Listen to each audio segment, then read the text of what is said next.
You are an Ironman!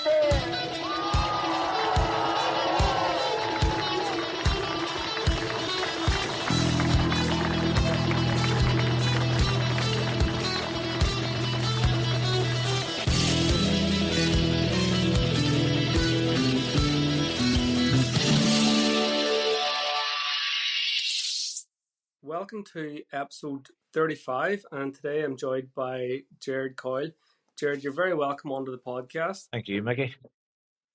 Gerard, you and I have kind of bumped into each other on a few various occasions over the last couple of years, and it's probably fair to say that you've come a long way. I suppose both of us have come a long way, and I'm delighted to have the opportunity to have a chat to you about that journey. And I'm trying to figure out where we could start the conversation. There's one memory that stands out to me. That was whenever I was training for Ironman Cork. There was a Saturday morning that I was up at the lock, and it was particularly foggy. And I remember bumping into yourself and one of your clubmates, John, at the time. And you were asking me about the swim, and I was saying that it was I mean, the visibility was atrocious. It was like swimming in a cloud. But That's right. At that time, I remember having that conversation with yourself and John. And would it be fair to say that neither of you were overly confident about open water swimming at that point? No, we hadn't been. We hadn't maybe been in the open water once, maybe at that stage of the game, But we went in that morning we had planned to do the same as what you were doing, get out, get on the bike, ride into Oma and back. But you had came back and told us not to bother going on the bike because it was that foggy. But we got into the water anyway. John couldn't even go in the water. He was I don't know what happened to him. He took nerves, but I was able to go out to the first buoy and back, but I was glad to get out too. Just we had no confidence at all.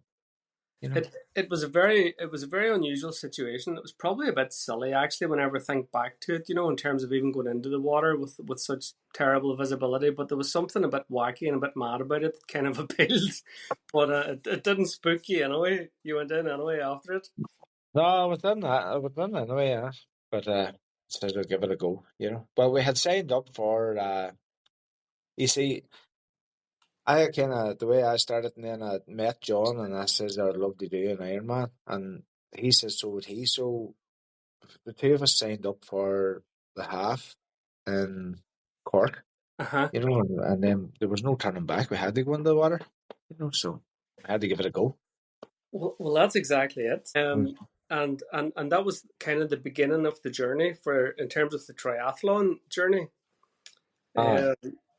Let's go back in time though, because you've had quite the journey, a similar journey to my own, in the sense that there was a time whenever you weren't as fit as you are now. Oh, I was 21 stone back in 2019, and I was the only sport I would have done would have been going maybe if Paul was doing a triathlon, my brother, or a cycling race. I would have went to watch him or something, or running. And just standing there always at the sideline thinking, I'd love to do that too, but knowing that there was never any hope. But then, kind of at the back end of COVID, then I had my head, people were saying to me about people going to Turkey and getting this operation done, and I was watching it. And then coming to the end of COVID, then I says to the wife, could I go there, because COVID? No, she says you can for its medical reasons. So I booked it. Within a month, I was over and had the operation done, Mm-hmm. So when I come back in, I just started to walk, and I was walking every day about 4 miles. And then about 5 weeks on that, I started to run slightly. Sorry to interrupt. What was the operation that you got done? Was it like a gastric band or the gastric sleeve? I got the gastric sleeve operation done. So and that reduces the size of the stomach. Is that it, or does it that's right? Intake, or they cut off a bit of your stomach, Mm-hmm. So then when you come back, then you kind of go on a liquid diet for a few days or a week, and then sleep, and then kind of build yourself back up, But See, to be honest, see, when you're training hard there, it's hard to get the nutrition in because you can't eat a wild lot, if you know what I mean. So, Aye, for you personally, because you don't aye, have that capacity in the stomach that I would that's have. right, aye. But I mean, you have to eat more often, like. I never thought of So, that actually. aye. So So how does that? it's hard during the like a long training sessions, for that reason, And then does the or did the operation impact on your physiology in terms of being able to absorb nutrients in the lining of the stomach or anything like that, or is all that intact? All that's intact, aye. But I take a good multivitamin, that replace whatever, you know what I mean. But they ask you to take a high protein, low carb kind of diet, But I Right. mean, that doesn't suit whenever you're training for like these big long runs and stuff. I mean, you need high carbs, But that's only for to try and lose the weight, if you know what I mean. So, Aye. like I in the know that. first 9 months, I lost 9 stone, 9 months. Christ. With the training, So you started off then slowly enough then, so you were building up from Aye, walking initially then in the first aye, sort of 4 or 5 weeks post op. aye. But I had no intention of running or anything, I just wanted to lose weight a bit, I thought I would have lost maybe 2 or 3 stone, but it rocketed down and I kept just working harder and harder and harder at it, and then I started to run slightly. And then I was running then maybe about a kilometre. Then Mhm. I set a goal then to do a park run without stopping. You know Yep. what I mean? That was my goal, 5K without stopping. A reasonable target too, and one that a lot of Oh, I people know. fit to recognise. 5K is not to be sniffed at, like, to be fair. Oh, So coming and from then, 21 stone to be able to run 5K must have been like, I was proud as punch. I would say so. Where Finishing that first park run was was the best feeling ever. where did you do that park run? Where was it? Locally, was So, it? down on Strabane, the Holy Cross park run. Mighty Yeah. stuff. Oh, matey, I was over the moon finishing it. It was. You know what? I was up there with the same feeling as crossing the line at the Ironman, that first park run. And It was, I was going to it was just say there, just to acknowledge what that must have been like for you, in the sense that sitting on the sidelines and watching the other people racing and thinking, and because you said you thought there was no hope. no, That was your own words there, that you felt that there was no hope. Um, and then here you were proving yourself wrong, and crossing the line at the end of a 5K, uh, um, thinking that you would never be able to do that. Like, no, no. It was unreal. The feeling was great. It was great. And then after then, I done the park run then nearly every week, and I work away all the time. You see, so I'd have been down south. So I would have done a wee run during the week too, you mm-hmm, know.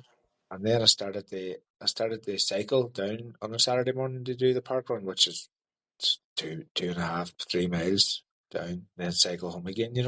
uh-huh, yeah, So and that I just kept on going from there. Then I started to enjoy the bike, so I bought a road bike, uh-huh. you know, and I just kept on going from there. And then my stepdaughter asked me to do that Centra 10K run up in Ormeau Park, Belfast. Right, okay. So I says, you know what? I'll give it a go. So I did, and I did it, and I just kept going then. Once you realised that you were able to do 10K, did that maybe unlock a new level in terms of you thinking yourself, Christ, if I can do 10K, maybe I could do more. Did it give you an extra boost? You're obviously on a high Well, point with your well, new. the day after then, the day after it, I entered Omaha Half Marathon. There you are, literally the So next day. you know what I mean. So as you say, I was on a high. So I says I'll keep it lit here because if you have something, I feel if you have something to aim for, it makes you go the harder. If you know what I mean. Aye, it absolutely does, 100%. I'm a great believer in signing up for stuff and then working towards, Working towards it, I am the you know, same. Yeah. And then once that drops off my wee countdown app on the phone, I'm straight into where's next. What are we at next? What's How next? long? Aye. We're the same too, and I mean, you need something to aim for, but I would be quite headstrong as well. Once I would put my mind to something, I would. I don't give up too easy. So you were pretty much doing a mini duathlon every Aye, week, and you were doing, unknowns to yourself, you were banging out brick runs as well every week. So that's right. at what point then did the biking start to come along then? I presume that the biking followed suit to the running then rather than the swimming coming next. Aye, well, I'd have been out biking with Paul, my brother. He does a fair bit of biking, so I'd have been out along with him, but I'd have been out on my own I'd have been holding him back, if you know what I mean.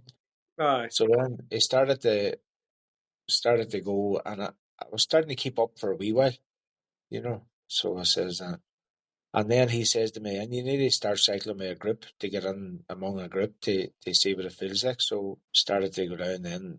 I hadn't even entered the Strabane Triathlon Club yet. So we went down a few times and just went done with the group, and then that's where I met John then. And that's what he says about going to do an Ironman. And I says, right, I'll give it a run too. So, but we done a few. I was doing a bit of biking and stuff, and then Paul says to me, what about a triathlon? So I says, right, well, I'll give it a go.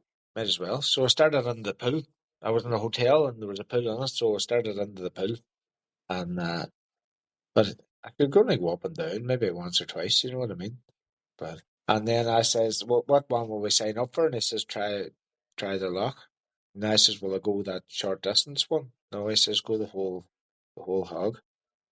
So tried it and I was complete last out of the water. But I had a good bike on it and I had a fairly good run, so I caught well back. But I loved it. Absolutely loved it. And did you find it difficult to it, it, I'm just interested because the whole thing happened quite quickly for yourself and John there, and it was good that you had a buddy to train with and to go through each of those milestones with. It probably made the thing a wee bit easier. But see, in Uh-huh. terms of the swimming, then was your swim? If you said you were the last out, I'm assuming your swim was the weakest element for you then. Oh, aye. Terrible. And Not how much did better you to get it. how did you overcome that then? And was it by turning up to the pool sessions with the club, or was No, it just working it out you on your see, own? I work away all the time, so Mm-hmm. I'm in hotels all the time. So I always try and get a hotel with a pool, you know. Okay. And at that time, I think I was working down about Nina, Tipperary, Mm-hmm. and the hotel had a decent pool, and I was in it nearly every night, just up and down and up and down, a wee bit more every night, just till I got enough. But I mean, I just got round that 750 swim and no more. I think if it had been another 100 meters, I don't think I could have made it, but I got round it all right. A lot of people get very spooked and put off about doing triathlon based on the fact that they don't believe that they're capable of swimming the distance, or that they don't believe that their swim's strong enough. Aye. Mm-hmm. Well, yeah, that's the thing. I would be feared in deep water, like, knowing that you can't just touch the bottom, or I'm not as bad now, but still be there from time to time. And then in terms of your swim technique, then did you must be all right at the swimming now, or have you picked up But any further tips or training or anything, or are you just chipping away on your own thing? It's working for you, and just you're chipping away at my own thing, and that's it. Watching videos on YouTube, uh-huh. you know.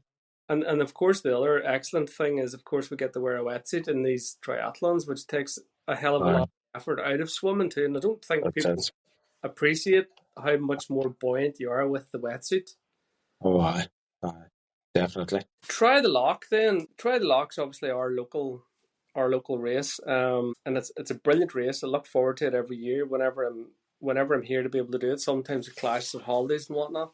But the other thing then, we bumped into each other. Was it Limavady? Was it the Limavady, aye. Roe Valley Leisure Low Centre? Valley, that's right. That was a particularly strange event. It was about 2 weeks after I met you in Lochmacrory that morning, wasn't Aye, it? because it was pure fluke, aye. Because we'd kind Aye. of we'd kind of chatted up there, you and I and John, and then the next thing we bumped into, oh, Jesus, Jared, how's the form? Oh, that's Aye. bad, and that was grand, and the way we went. But there was an admin. I made a real balls up of. I must have put in the wrong swim time for Uh-huh. myself, and I thought that I put in 14 minutes. But I'm thinking back, I must have accidentally typed 2 instead of Aye. 1. So I must have put in 24 instead of 14 Aye. because they So put you're me you're into away one of the first.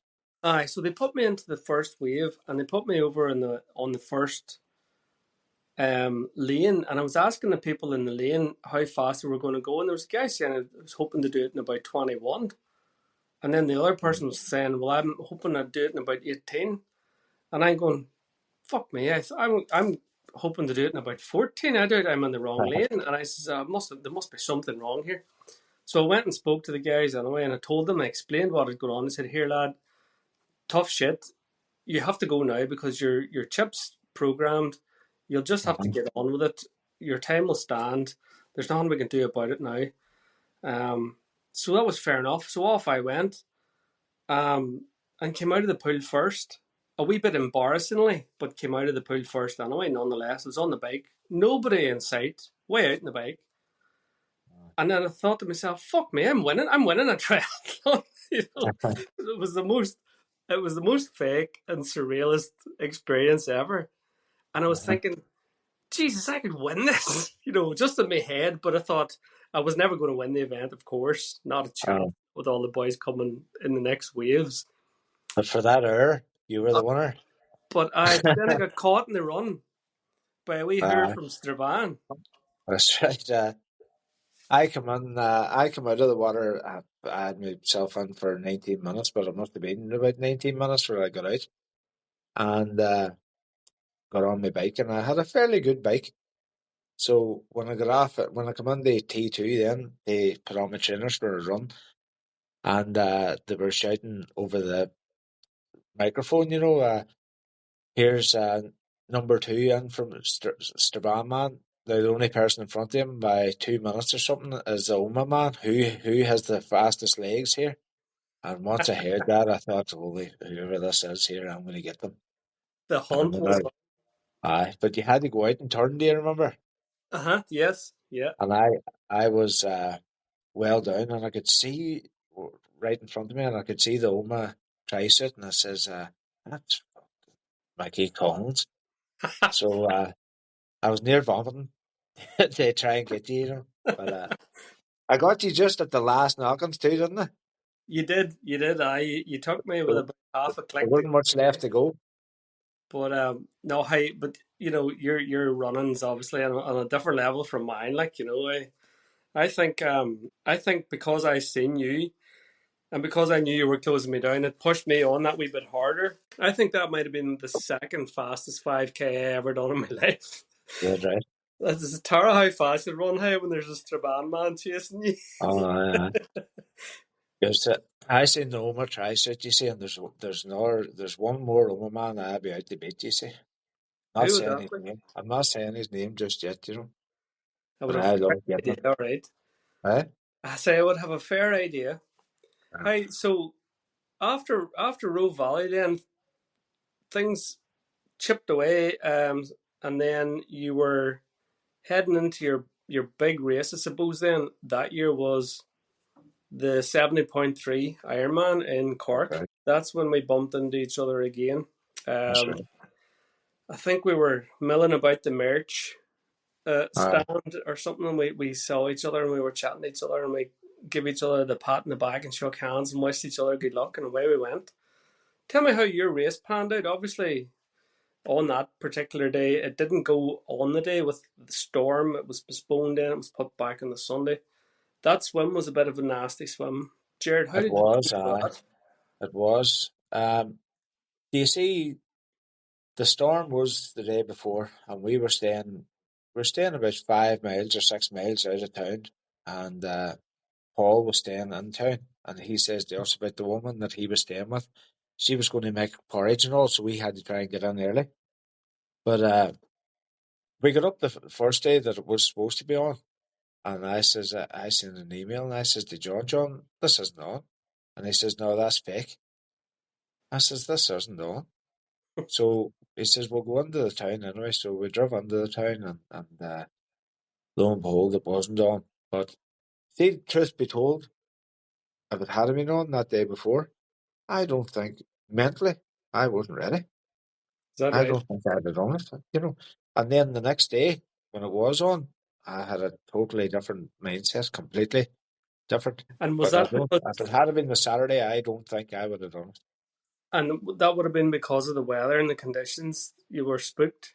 That's right. I think it was. I And I think we mean, all even were. you seen the sea. You seen the sea the next day. I mean, it was still. Aye, it was still throwing up some big Uh, waves. Aye. so I went to get into the water, and the water was knocking people back. And I actually seen Big Declan Morris getting knocked back. I seen him getting knocked back by a Mm-hmm. wave, you know. Mm-hmm. And I was standing, and I wasn't well sure whether to go in or not. And your woman Joanne Murphy, she shouted to me, "If you don't go into that water, you're never going to live it down by Shane McGill." And I Extra says, she inspiration. was she was standing just at the water edge, you know. So I says, right. So away we went, give it a go, you know. But it was scary. Aye. That's one has to be one of the scariest ever. No, it absolutely was. It was horrendous. And I remember standing on the promenade watching everybody from entering the water on this at Uh-huh. the beginning of that, because you guys went out ahead of us. We were doing the full distance, Yeah. and it was mayhem. Do you know what I mean? There was people scattered everywhere just with the force of the waves and the wind and everything else. But you got right. There was You a got, kayak past me one time with nobody on it. is that right? I don't know where the boy was or what happened. But it passed me, just sailed past me, and there was nobody on it. But That's a bit concerning. Like, it was a bit concerning, all right, you know. But you know you're in trouble when the ones that are meant to be keeping an eye out for you aren't even in uh, the. But but hey, you got around it. You got through it anyway. You got into T1, and I'm sure you were delighted to get your feet back on solid ground. I know I was. I was, but I would be in my comfort zone then, you know, on the bike and on the run, you know. So I didn't have a bad bike on that either, you know. I had a fairly good bike, you know, on What do that. you think about the course, the elevation, and the course generally? Uh, Paul and John didn't really like the course, you know, but see the bike run, I liked it. I didn't mind it at all. Aye. And I mean the only was that what's it called? 1 mile hill, is it or something? 1 mile hill. But I had no problem with that either, you know. The only problem I had with that was people in the way, Aye. you know. But no, I sailed up at too. But we went up at the night before, a couple of nights before too, just to have it in your head, you know. Aye. So you knew what was ahead of you. I went for Ah, the ignorance is bliss option on that did one. you? No, Absolutely. we went up it a couple of nights before, you know, and so I knew then that I was up it before, so I can do it again. The first time I seen Windmill Hill was on the way to um, the actual race on the morning, So right. and we walked down it. And as Uh, we were approaching the top of it, you can't see the roads uh, down the hill because the sheer drop off. Just at that sort of where it curves over, and then you can't see the road. Just this big that's drop right. there. And It I is just steep, like. I looked at I was chatting to Gerard Meehan, lad at the club, and we were doing it together, and I says, "There's not a fucking hope in my cycling up this. Not a hope." My And I mean, plan, you can't even get a run at it because you have to come and turn a 90-degree corner at the bottom, so you can't. You're just starting off zero. that's it. No, You I would need a hill of similar steepness, about three times the length of it, on the opposite side, firing me into that hill and throwing me halfway up it know? for me to even think about it. Like, to screw that. Um, So anyway, look, you got your bike done. You had a good run as well. You finished your first I didn't do bad. 7.3 in good nick. And away Aye. up the road, delighted. I Oh, remember your Facebook post. Do you remember your Facebook post? that's right. Aye. Remind us what your Facebook post was, because it was quite poignant. I remember thinking to myself, fair play to that man there. Hey?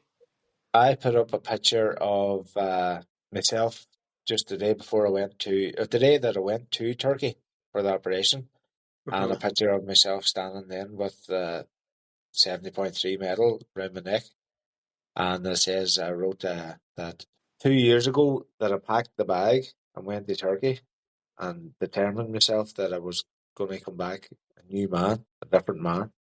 And I says then the other day I packed the same bag and went to Cork, came back an Ironman. Class. I And love that is. that. But Absolutely. no, I was they do an Ironman as some achievement on its own, but they come from and lose 10 stone weight and do it. To me, as my own thing, it's something else. It absolutely is, Jared. You know, it's nearly it's much more than the event. You know, it's you've redefined who you are. Like, you know, in terms of who you are on the inside and on the outside, completely different. Do you know what I mean? That's right. Worlds apart. I'm sure that whenever you were um 20 stone, you wouldn't have been too au fait about getting out for a walk or out running. You'd have been more Oh, that's interested in sitting about and watching the football instead of getting out and playing the football. Do you know what I that's mean? right. Aye. The difference But is unreal. aye. So then the next thing after that, then we got two entries for the Dublin Marathon. Okay. So we done the Dublin Marathon and we're having a pint, and my wife was down with us as well. So we're having a pint then, and I says to John, we're sitting and just off George Street there, and sitting around Stephen's Green. So we're having a pint in there, and I says, "Do you know what? The next thing I says, Lanzarote." I says, and he says to me, "If we're going to do a full one, we'll go way a bit flatter first." And I says, "No." I says, "We'll do the toughest." I says, "If we're going to do it at all, right?" He says, "We'll go for it." So Anne was sitting as well, my wife. She says, "When is it?" And I says, "The 17th of May." She says, "You can't. It's Amber's Holy Communion." So that's the wee granddaughter.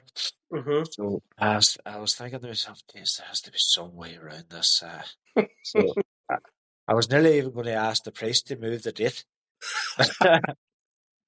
Yeah. But look, lo and behold, anyway, I never got to do it because of the Holy Communion, which is understandable. I was never going to miss the Wayne's Holy Communion. But John went on ahead and done it, and fair play to him. But I says, I have to do Lanzarote. So, and then the only one I could kind of sign up for then was Barcelona.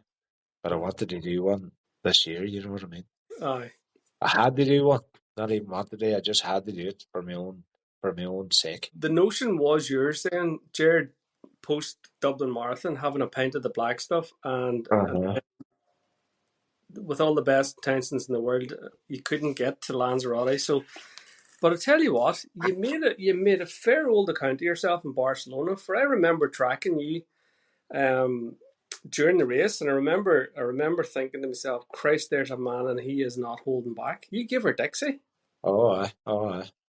I give her all. Tell me about Barcelona. It's one that I have in the back of my head as a to do. It's on my to do list. I don't know Uh, when. I haven't got any firm plans about it. Like, but what's your memories of Ironman Barcelona? I absolutely loved every minute of it. You know. I was going in the water, and your man was giving the speech before we got in the water, and it was moving what he was saying, And there was Mm-hmm. 3,000 people standing on that beach, and he was talking, and you could hear nothing, only him. There was no noise of people, or everybody was in the same boat. They were just listening to him. Uh-huh. So, and John says to me, "Are you nervous about getting in the water?" But I wasn't. wasn't for some reason. And I went in and I settled down as soon as I got into the water, and I got round it better than I expected. Let's be Uh-huh. honest. And once I got out and I got into T1, got myself ready and dried and stuff, and I got out and got on the bike. So I was rattling away on the bike, and I was going really, really well on the bike, and I knew I was going really well on the bike. But then about 50k from the finish, I actually started to think, Jesus, you need to hold back here. You need to keep the legs for you have a full marathon to do, that kind of way. Yes. So I kind of held back then a wee bit, pulled back slightly for the last 50k on the bike, to get the marathon, and got on the T2, got myself sorted out again, trainers on, and away I went. But I was wild thirsty on the run, really, really thirsty. I don't know if it was the salty water or what, but I had very, very little to eat, and I was drinking away at water, and it was swishing about in my belly. Mm-hmm. So the last bit of the run, once I got up onto about 25, 26k, I started to feel it a bit, but I just soldiered on. Then we're doing laps, so I could see John as well. So I says, right, I'll just keep soldiering on, But I did, and I got it done. So I did, but my run actually wasn't too bad. It wasn't as bad as I thought it was. I thought in my own head that it was worse, but it's grand. What was your finish time again? Can you remember? 11 hours, 14 minutes. See that's fucking unreal. Uh, uh, You know, my bike was 5 hours and 20 minutes maybe. deadly. Uh, Deadly. it's not really That's so not bad. cool. Ah, yeah. Um, tell me this: was the stomach an issue over that distance with I know whenever I'm on the bike and I've started to experiment with eating proper food on the bike, and I put away 2 hot cross buns, believe it or believe it not, earlier on in the year in the 70.3 up in the tri limits race. That's what I ate Uh, on the bike: 2 buns, 2 hot cross buns, uh-huh. uh, and a pile of carb drinks and electrolyte drinks and whatnot. But I found that the food left me feeling real good. It's something that I'm going to try and practice now as I start ramping things up over Christmas, because I'm thinking about doing another Ironman in the new year. But in terms of your own biology with the stomach, what's your nutrition tactic on a bike for that distance, and how do you think it's going to pan out if you were on the likes of Lanzarote, for example, where you're not going to be able to get around it in 12 hours? You're going to be adding maybe another couple of hours on. Well, see, to be honest, there, I wasn't good on nutrition on that. There, I done the full marathon with zero. Right. I done the full marathon I think I had a half an orange and a half one of them bars. Mm-hmm. And that's what I had. Now on the bike, the way you have your aid stations. Yeah. I think I ate about 3 half bananas and one of them bars, but I was Mm-hmm. just drinking steady at electrolytes and stuff. But I didn't eat half enough, and I think it let me down on the run too. For I was running on empty, like Uh, completely on empty. yeah. But for some reason, I can do that. I can actually do that. I don't know where his head's thrown or stupidity or what, but I can run on empty. You know. You're comfortable enough doing it. Aye, And there's some people that are afraid to run on empty, and it's something that you'll probably see a lot of. And you've probably heard a lot of people talking about doing fasted training sessions and stuff aye, too. yeah. And Um, even the gels, I don't take a lot of gels. I wouldn't be a fan of the gels. They make me feel a Uh, bit sick. They're very same sweet, here, sticky. same here. Now, in saying that, I think I would take them goo gels, them GU ones. They're not too bad. Well, I've been taking a leaf out of Barney McCullough's book, Uh, and making my own stuff now using the maltodextrin that you can buy. You just buy it in bulk. You buy a big 2k pouch of it for about £7, and you just mix it in with water, and then you can add a bit of fructose into it if you wanted to make it into an energy gel. But it's full of carbs, right. so I just mix that into my water bottle now, and that keeps me with piles of carbs in it, So it's like drinking. It's like a solid carb drink, and it's cheap as chips if you do it that way. Just get the one with no flavor, so it's flavorless, so it doesn't leave me feeling queasy or feeling sick. Jeez, I might try that. I give it a go. See if it works. So after Barcelona, you obviously lay down for a wee while, and or did you get fired up and think straight away, what are we at next, or where did things take you after Barcelona? I already have entered Lanzarote. So you had entered Lanza as soon as you could, I suppose. That was Done in it your head. before. I had it entered before I done Barcelona. Oh, did you? Aye. Couldn't not do it. So I'm right in thinking then that you're heading to Lanzarote then for the 17th of May 2025. Indeed. What's your But plan? my goal in Lanzarote is to hammer Shane McGill. not That's not the just only not reason I'm just going to Lanzarote. gently. No, a brutal response from the Strabane animal. Oh fuck, That is McGill my will goal. enjoy that. Hey, To hammer him. Not even beat hammer him. him. Not even beat him. Hammer him. And at what point do you think you're going to hammer him? For I think McGill has you in the swim. The only thing he has me in is the swim. You'll be chasing him up that donkey track or donkey trail or whatever you call it on the bike. The only thing he has on me here is he knows all the shortcuts around the place. That's right. And he's the best drafting man ever I seen. Oh no. No, I'm only joking. If I can just get round it, I'll be happy enough. We're actually in a WhatsApp group too, and I suppose I haven't said this out loud on the podcast yet, but I am hoping to do Lanzarote as well. I haven't hit the button on the purchase yet, but it's looking like it's on the cards. I'm now training as if I'm doing it, so we'll see in terms of the next couple of weeks how things pan out for me. But it's something that I do intend to do. I'm enjoying the banter in the WhatsApp group, and McGill's dishing it out. In fairness to him, I was good at so that. you're going to give him his comeuppance then on the day. What are you looking forward to the event? Or are you dreading the event? Because I've kind of got mixed emotions about it too, and I suppose it is an iconic thing. What's Same your as that. views on it? Same as that. I'm going by what Paul has done it, John has done it, and I'm kind of going by what they're saying, But I mean, it's a different animal. Lanzarote is a different kettle of fish. Right? The amount of climbing on the bike. I mean, you can't let go of it. There's over 9,000 feet of climbing on the bike, Uh, and the wind is a big factor. One's a big factor. Aye. I was watching the guys this year in Lanzarote, and the pros, the course record was smashed as well, and that's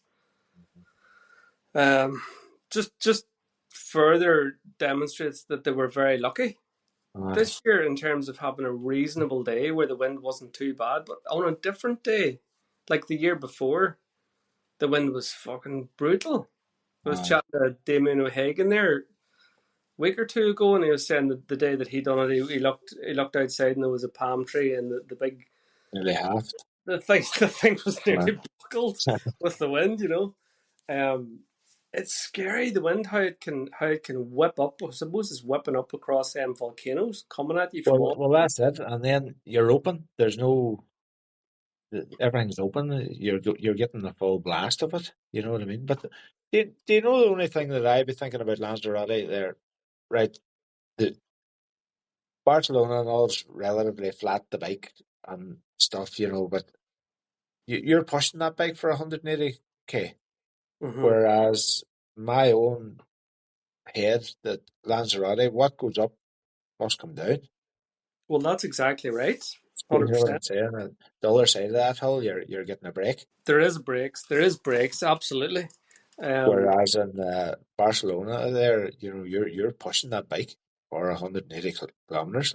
There's no respite, and No, you're working the same muscles relentlessly over and over and over and over again, without that's right. introducing any other different muscle groups or even different seating positions. Sitting that wee bit up or leaning down or down in the arrows and up on the Uh, up in the bars, where you'll have that wee bit of variety. You'll have to adapt to the so, course as it changes in front of you. but a lot of people will go out there for a bit of training before it, and around March time, I think they usually will go, but I don't know if I'll go or not. I was toying with the idea of going out, but then I've been out there before and I've cycled out there before, and I kind of know what to expect. The other part of me that doesn't want to go out too soon is in case it absolutely fucking scares the shit out of me. Aye. Do you know what I mean? If you go out there and it's particularly windy and you'll be coming back, and I wouldn't want that in my head thinking Are this you is going sick yourself? Aye. or just it might just increase your nerves or something. So I just believe going into something with a level of ignorance. The old ignorance is bliss option. Ignorance is bliss, yeah. Because it doesn't matter what's going to happen on the day with regards to the wind or the heat. There's bugger all you can do about it. Do you know what I mean? So Nothing. It's just on the day, isn't it? No matter what, it's just on the day. well, How you that's it. feel. So you need to turn up, just expecting to finish. Aye. That's That's the right. plan. What I about get that. have you thought about any extra dirty old hilly courses that you're going to be biking on between now and then, or are you going to do much of a change or switch up in your training for this one? Do you know where we live? No matter where I go, it's hills. That's true enough, I suppose. But no, we do a fair bit of hill work, and see a lot of, and once a month there we would myself, Paul and John, we would go on the mountain bikes, and we would ride the mountain bikes to Barnescourt, and we'll drop the mountain bikes, run and through the forest, 5K, back out, ride right up then to the windmills at the top of Bessie Vale, Mm-hmm. and run round there 3 or 4 times, and then ride a different part again, and that's what we do that once a month, just to break up the monotony of a road bike all the time, you know what I mean? Aye. So I actually love it doing that. So we would do a fair bit of hills now. I mean, our Sunday cycles would be out round Donegal and stuff, and the tarmac on there feels like hills, even if it's going downhill, it feels like you're going up. Aye. I know what you You mean. can Yeah. imagine, but no, we do a fair bit of hill work now. So So you'll be well prepped for it. aye, In terms of then between now and then, is there anything that you think you really need to brush up on? my swimming, my What way's your swimming. swim at the minute then, or what do you think you need to where do you think you need to take your swim to get the best out of yourself? I think I would need to go to somebody, for technique. You Mm-hmm. know what I mean? So I think I would need to go to somebody to just show me where I'm kind of going wrong. Listen, I'll get through, I get round it. I can get round it. Aye, But like I got round Barcelona in an hour and 19 minutes, and I was delighted by that. Like, absolutely. Aye, nothing shabby about that. but no, I got comfortable and I just got into, and I wasn't getting hammered or battered. I stayed just at the side of the wash. You know what I mean? I didn't, Aye, because if you went out of the wash a bit at all, there was jellyfish everywhere. You know what I mean? So. I kind of stayed on it a bit, but I was grand. I was comfortable and I felt comfortable and I enjoyed it now. I think as well in the run up to the Ironman event in Lanzarote, there's an opportunity for people to avail of a bit of a local scout that takes you out into the swim and points out where the rip pulls are, where the tide surges are, where this, that, and the other, So gives you all that sort of tips. Shane McGill was telling me about that, so that would be definitely something. If I'm going out there, that's my guy there. I need to go and find him and rock up to that beach at whatever time he's going to be there to find out what sighting I need to be doing, where I need Aye, to be going. aye. Oh, sussing out without a the time doubt. of day and where the tide's coming. Is it pulling in, pushing out, or what? So you could overthink Any the wee thing. thing at all is a bonus, isn't it?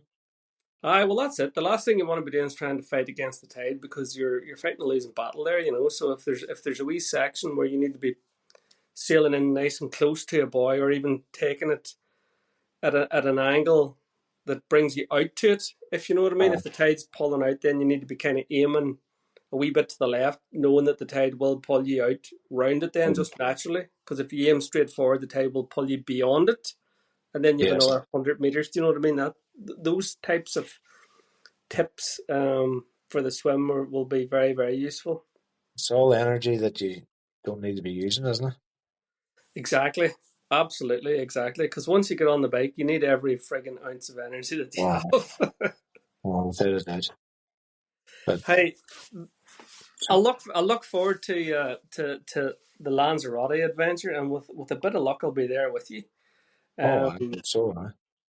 and if there was even, it would be even more great if the two of us were standing at the finish line, clapping and cheering, waiting for Miguel to come home, wouldn't We will be. it? We will be. I'll get my ears warm now after this, 100%. I would say so. I would say Hey, so. For me too.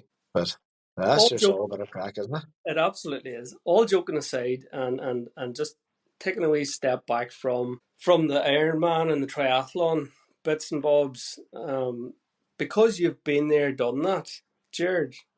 What would you say to people who look at themselves in the mirror and think to themselves, "So there's not a chance of me being able to do something like that"?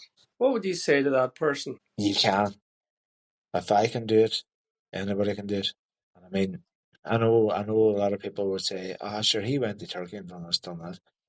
Yes, I did. But see, if you start up as just become a member one of them clubs, just and the people in the club and everything, just everybody just so nice, so friendly, just helps you in every way. And even days that you don't feel like I don't feel like doing that, there's somebody there that'll say, come on ahead. You'll feel better when you get it done, and you do. Mm-hmm. You know, without a doubt. I know some of these nights is Coyle and whatever, going for a run or walk, but get out, put your coat on, get it done. You feel great after. And see, personally, for you now, Jared, what's life like for you just generally? Like, I'm not prying or going into anything in too much great detail, or not. I'm not trying to be personal or nothing, but just if you think about the guy that was pre-op and the guy that's sitting here now having a chat about doing another Ironman, like holy shit. Uh, You know what I mean? Whenever you hear that out loud, you must catch yourself and think, "Fuck me, this is." uh, on there's no comparison. There's no comparison. I mean, whenever I used to come back to the room, like we worked from 6:30 in the morning to 8 o'clock at night, and whenever you'd come back to the room, I'd have been just lying on top of the bed, just watching a bit of TV, get a shower, and straight into bed. Whereas now, I'm trying to race up the road to get in the hotel, pull on a pair of shorts, pull on, go for a run, go for to the gym, go for a swim, whatever, Just and then there's no comparison. No, my life has completely changed, full circle. Mm. It's something really special, and hopefully people listening will be able to tap into that from listening to your voice, because there's a truth that you're telling there, because it That's, is that's your the very truth. truth. Oh, aye. That was um, the truth. and it's you know I have come on a journey, a similar journey, I suppose, because neither of us at one point believed that we were capable of doing a 5K or anything for that matter. I think back to the years whenever I was smoking fags and drinking cans of beer and Uh-huh. fucking about at heavy metal concerts. And now I'm in the best shape of my life at 51, contemplating doing another Ironman, like, and taking on Lanzarote with, if everything goes according to plan. The toughest. Like it's different gravy, like, but it's a great freedom, isn't it? It's just a great thing to be able to do.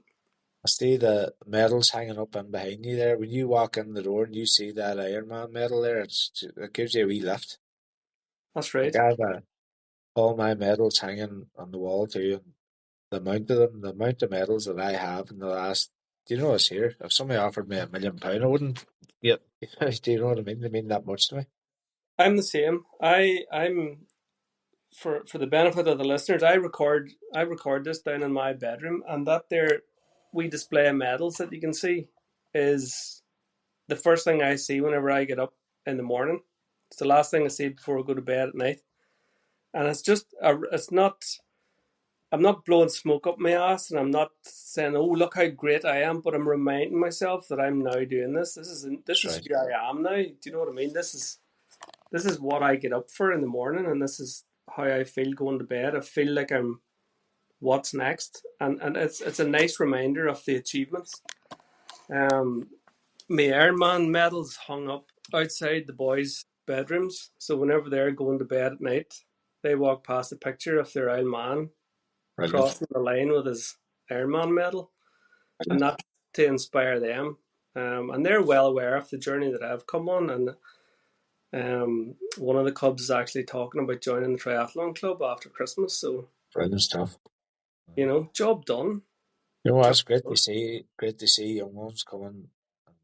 Instead of sitting on a computer or looking at a phone. You know what I mean? It's brilliant. Love to No, see it.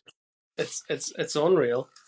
Gerard, listen, thank you very much, hey, for agreeing to come on to the podcast and No sharing problem at your. all.